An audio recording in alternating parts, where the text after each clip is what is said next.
Alright, today I'm going to give you guys a detailed look at all 5 of these figures.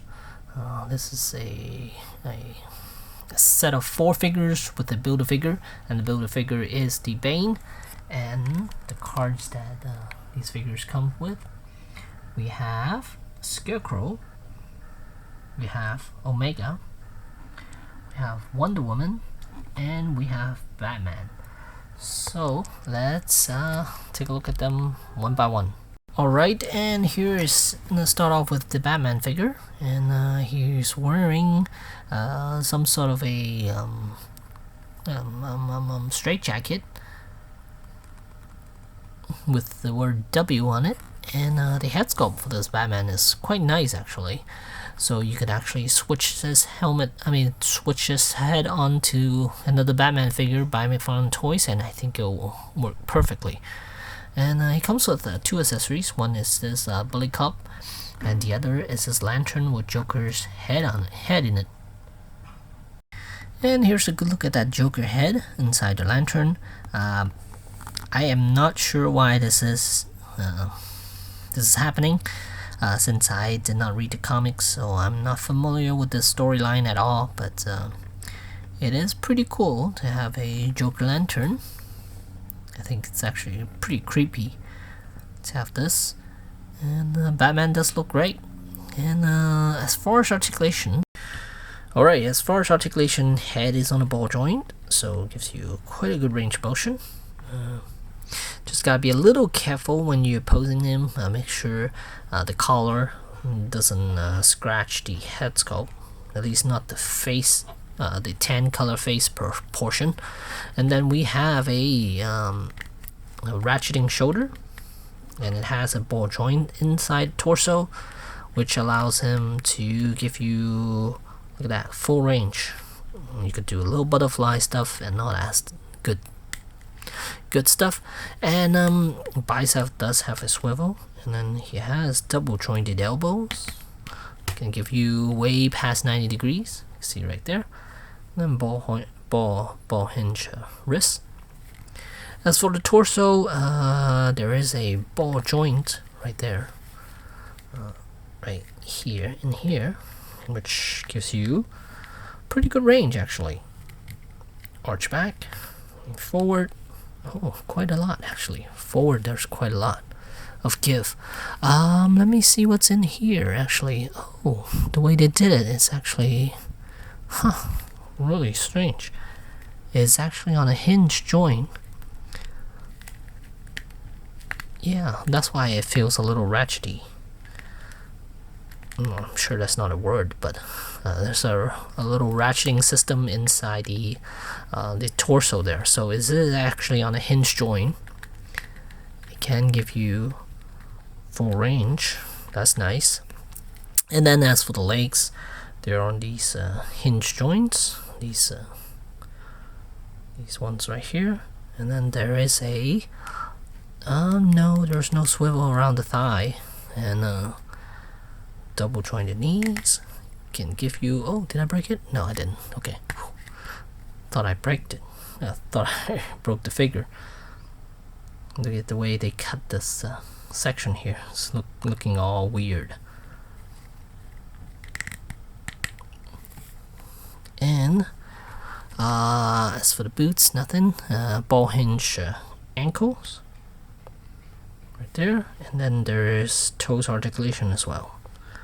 A little bit right there.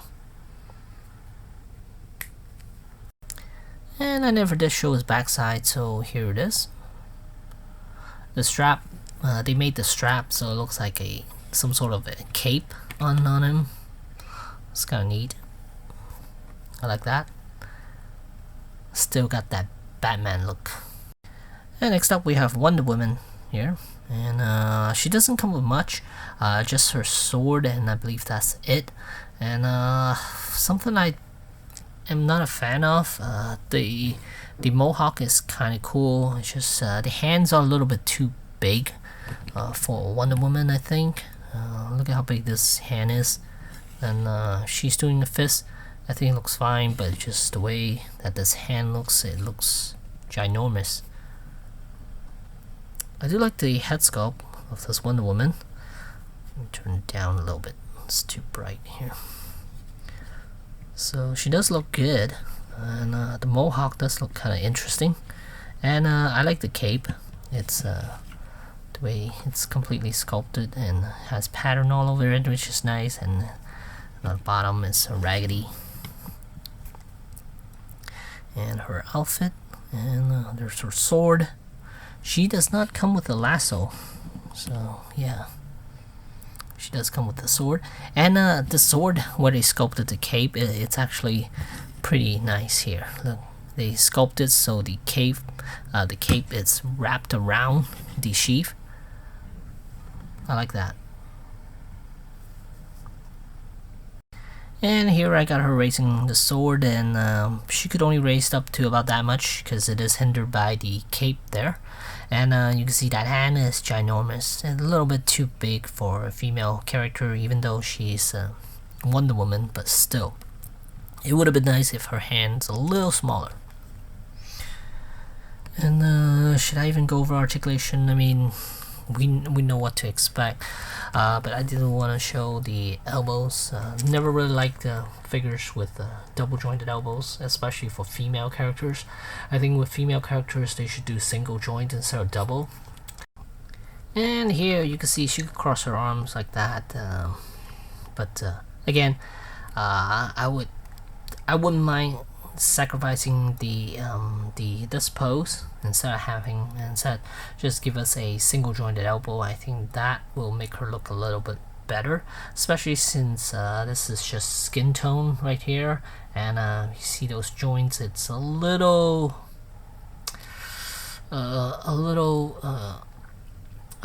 what's the word? I'll just say it's definitely not pleasing to look at. You can see right there, it is it's hard to not see that. Same with the regular Wonder Woman character. I know they're doing the Justice League. No, actually, the 1984 Wonder Woman, she has the same type of elbows, the double jointed elbows, and I don't like that at all. But yeah, legs are fine. I'm not too worried about those because it is somewhat hidden by the design of the armor, but the elbows you could totally see because it's just flesh tones. It's nothing covering it at all. And another look at her from the back, and the rest of the articulation point is exactly the same as all the other DC McFarlane figures. It's almost, yeah, it's identical to the Batman that I showed just a little bit ago. But I do like the look of this Wonder Woman here. And here we have Omega. Same type of deal as far as articulation, so I am just gonna show you a detailed look at him, so I can move on to the next person.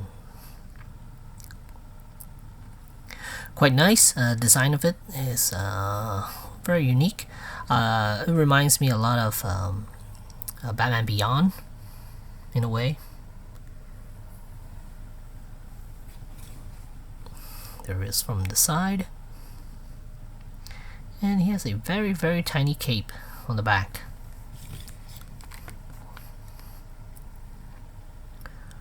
Just right there. Interesting. And not a whole lot more to say about this figure, because all the articulation points is exactly the same as all the rest of the figures in this line. And before I show off Bane, I just want to show you guys Scarecrow first. Here he is. Really nice looking Scarecrow. Again, didn't read the comics, so I'm not familiar with why he looks like this. But it is a very interesting look for Scarecrow. And the this helmet thing, it is removable. First, you need to slide the noose off. Just slide this piece downwards, and you get it. And then you could open up the helmet,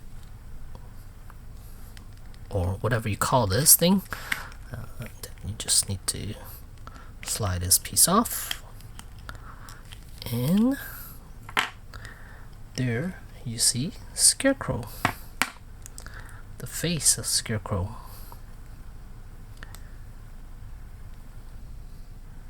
Fantastic looking head sculpt here.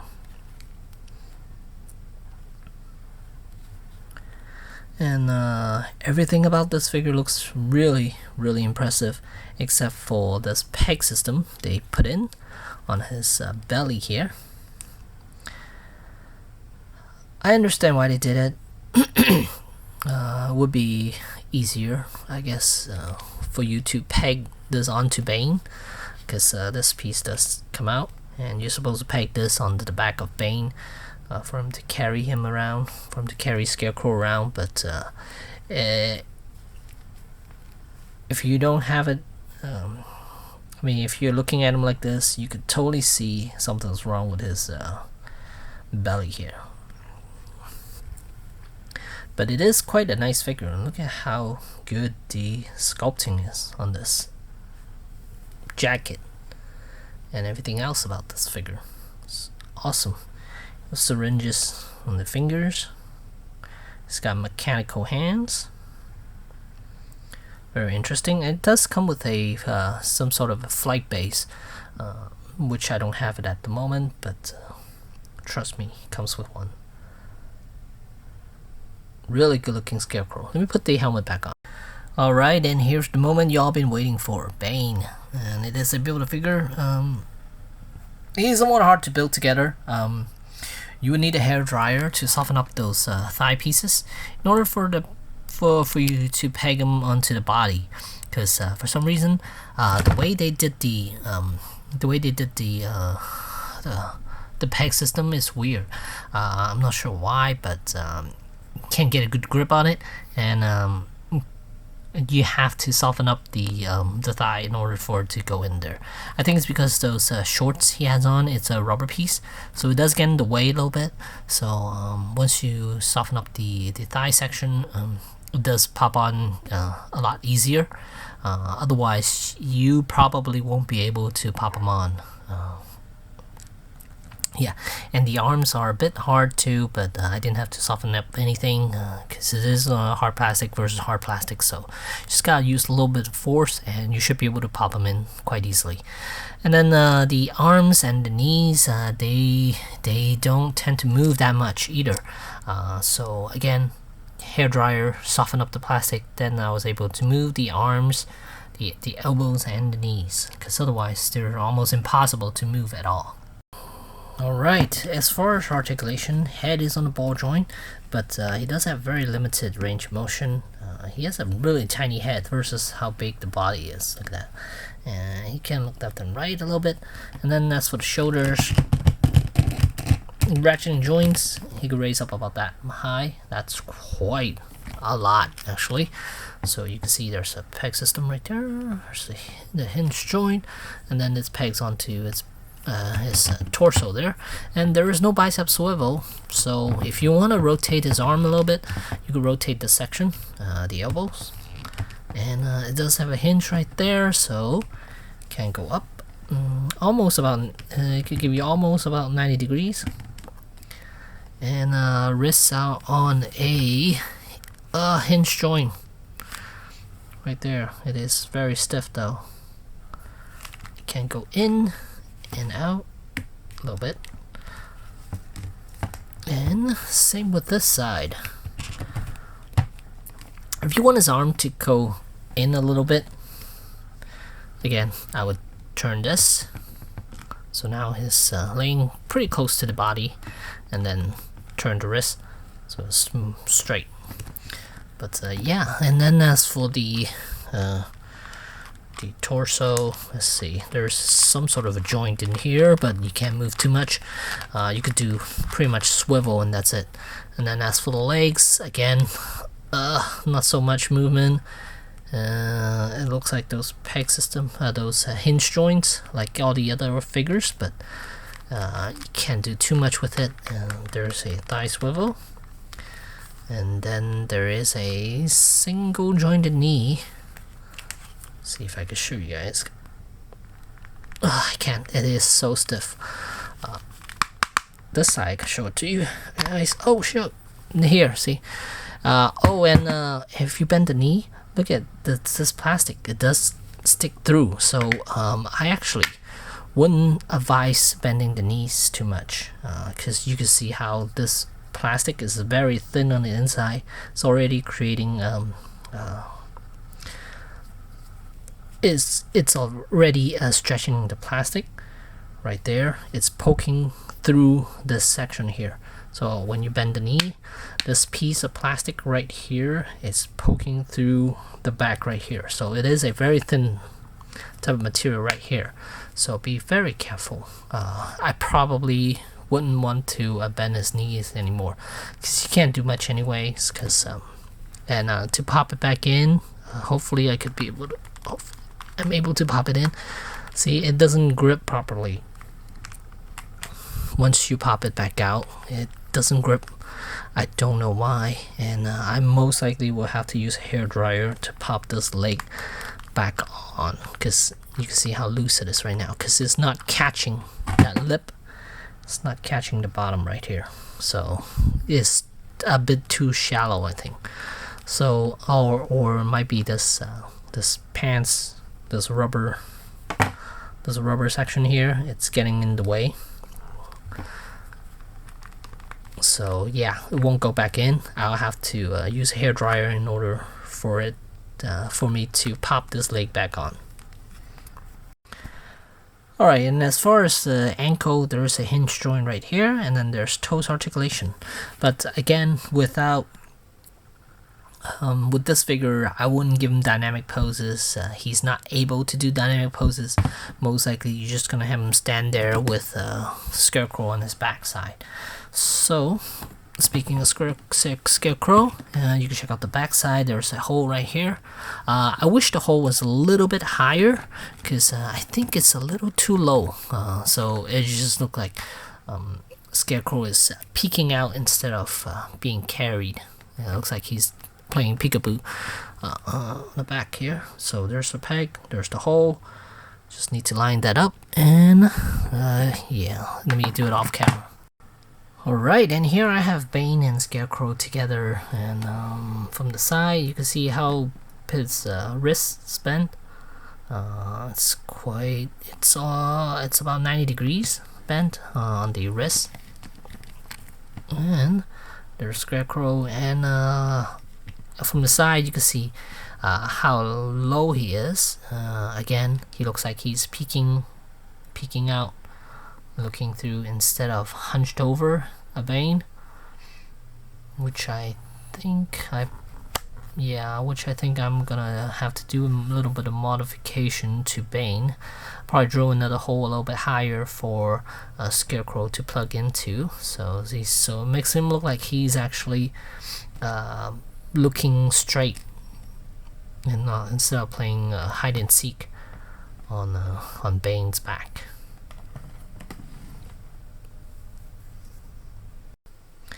And here on the card you can see that's how he is supposed to look, but instead what we got is this.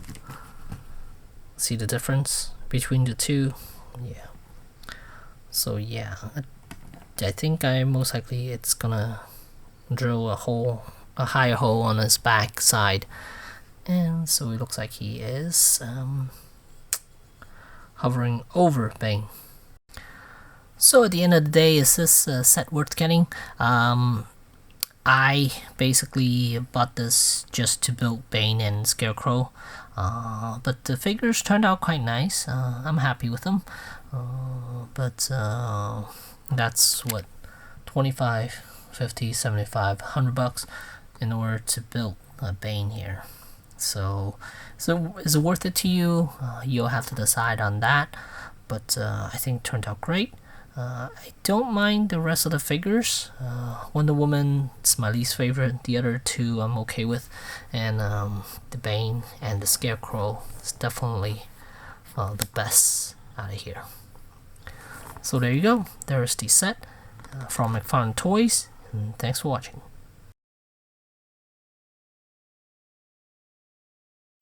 Okay, and here's a quick little update on my Bane figure with Scarecrow. I went ahead and drilled another hole on his backside, so you can see now he's not hiding. He's actually being carried around by Bane instead of hiding behind Bane. So this is I actually like this much better. The way he's hanging now, you could definitely see his head, and you can see both of them quite clearly, and his arms are resting on him quite naturally. And I will unpeg Scarecrow to show you where I made the hole. And here's the new hole I made, just above the tank top, right there. And you could easily drill through this. There's nothing inside here that would cause you to not be able to drill all the way through. I use a hand drill. I didn't even use a electric drill. It was pretty easy to drill through this. It's not that thick. It's it's definitely easier, because sometimes you worry you might drill into some peg system or something like that, but at this particular spot there's nothing in there, so I was able to drill it and peg Scarecrow on him perfectly. And one last look, and as you can see, I tilt him over to the side a little bit, so it looks like he's looking over his shoulder, so I think that turned out great.